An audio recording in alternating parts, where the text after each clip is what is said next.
अशा नवनवीन रेसिपीजचे व्हिडिओ पाहण्यासाठी व्हिडिओला लाईक करा, शेअर करा आणि आमच्या चॅनलला सबस्क्राईब करा। तसेच बेल आयकॉन दाबायला विसरू नका। नमस्कार, मी सिंधी तुमचं स्वागत करते माझ्या किचनमध्ये। आज आपण मस्त चटपटीत आणि कुरकुरीत असे बटाट्याचे काप बनवणार आहोत। बटाट्याची अशी वेगळ्या पद्धतीची रेसिपी ट्राय करून पहा। हे काप नुसते देखील खाण्यासाठी चवदार लागतात किंवा वरण भाताबरोबर तोंडी लावण्यासाठी देखील तुम्ही हे बनवू शकता। तर त्यासाठी मी इथे 2 मोठे बटाटे साल काढून पातळ उभे कापून घेतलेले आहेत। पाण्यामध्ये स्वच्छ धुवून घ्यायचे। यातलं सर्व पाणी मी निथळून घेतलंय। आता इथे आपण तव्यामध्ये तेल घेऊयात। तेल आपल्याला थोडं इथे जास्त लागणार आहे आणि तेल चांगलं गरम झालं की यामध्ये आता हे बटाट्याचे काप सोडून घेऊयात।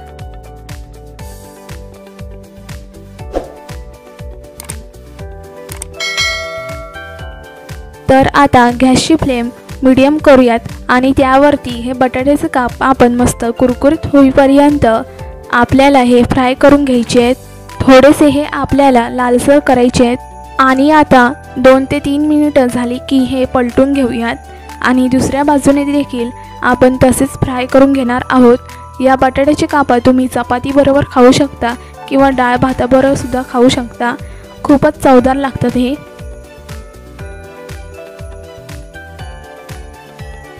तर हे बघा, आता मीडियम फ्लेमवरतीच दोन्ही बाजूने मी ह्याला चांगलं फ्राय करून घेतलंय आणि ह्या कापांना सोनेरी रंग येईपर्यंत तळून झालेला आहे।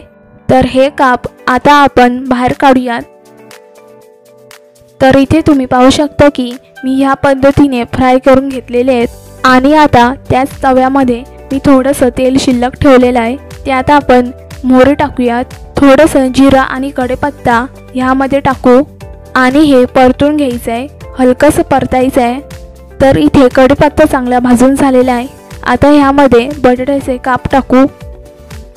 आता हे मिक्स करून घेऊयात।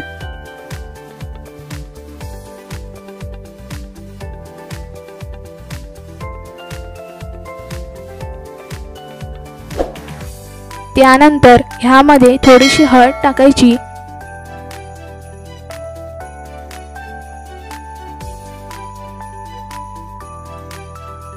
ह्यामध्ये आता मी गरम मसाला टाकते। तुमच्याकडे जर गरम मसाला नसेल तर तुम्ही इथे मॅगी मसाला टाकू शकता। त्यानंतर ह्यामध्ये लाल तिखट टाकायचं आहे आणि चवीनुसार मीठ टाकू। आता हे मिक्स करून घेऊयात। गॅस आता लो फ्लेमवर ठेवायचा आहे, हाय फ्लेमवर ठेवायचं नाही आहे। मसाला टाकल्यानंतर आपण हे एकसारखं परतून घेतलं आहे। आता ह्यामध्ये तुमच्याकडे जर आमचूर पावडर असेल तर ते टाका आणि जर आमचूर पावडर नसेल तर तुम्ही लिंबाचा रस टाका। ही बटाट्याची रेसिपी तुम्ही घरी नक्की करून पहा आणि ह्या बटाट्यांना कमी तेल लागतं। हे तळलं तरी मी इथे पूर्णपणे निथळून घेतलंय। हे बटाट्याचे काप जरासुद्धा तेलकट नाही। अशा पद्धतीने ही रेसिपी करून बघा, चवीला एकदम छान लागतात आणि उपवासाला जरी हे देखील केलात तरी चालेल। रेसिपी आवडली तर या रेसिपीला लाईक करा, शेअर करा, तसेच आमच्या चॅनलला सबस्क्राईब करा आणि कशी वाटली ही रेसिपी ह्या आम्हाला कमेंट करून नक्कीच कळवा।